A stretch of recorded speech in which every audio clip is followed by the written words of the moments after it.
So you did some basic HTML. Yeah, but I had to learn the actual like coding. So this was good. It was a good idea to like every month launch a startup, so I could learn the code, learn basic stuff, but it was still very scrappy because I didn't have time to, which was on purpose. I didn't have time to spend a lot of. I had a month to do something, so I couldn't spend more than a month, and I was pretty strict about that. And I published it as a blog post, so people. I think I put it on Hacker News, and people would check, like, kind of like, oh, did you actually, I felt like accountability because I put it public that I actually had to do it. Do you remember the first one you did?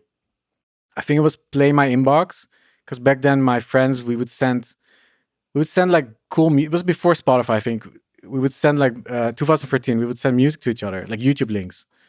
Like, this is a cool song. This is a cool song. And it was these giant email threads on Gmail, and they were like unnavigatable. So I made an app that would log into your Gmail, get the emails, and find the ones with YouTube links, and then make like kind of like a gallery of your songs, like essentially Spotify. And my friends loved it. Was it scraping it? Like, what was No, the it uses API? like POP, like POP or IMAP. It would actually check your email. So that had like privacy concerns because it would get all your emails to find YouTube links, but then I wouldn't save anything.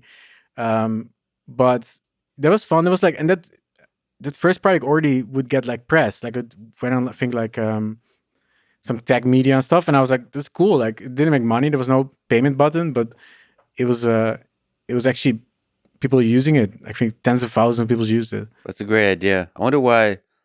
Like, why don't we have that? Why don't we have things that access Gmail and extract some useful aggregate information? Yeah. You could tell Gmail, like, don't give me all the emails, just give me the ones with YouTube links, or something like that. Yeah. I mean, there is a whole ecosystem of like apps you can build on top of the Google. Yeah.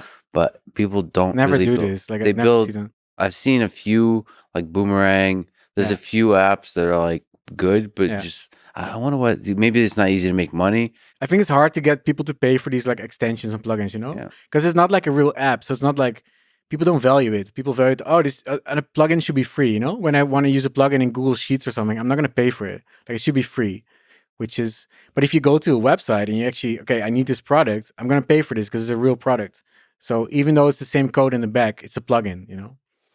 Yeah, I mean, you can do it through like extensions, like Chrome extensions from the browser side. Yeah, but who pays for Chrome extensions, right? Like, barely anybody. So nobody.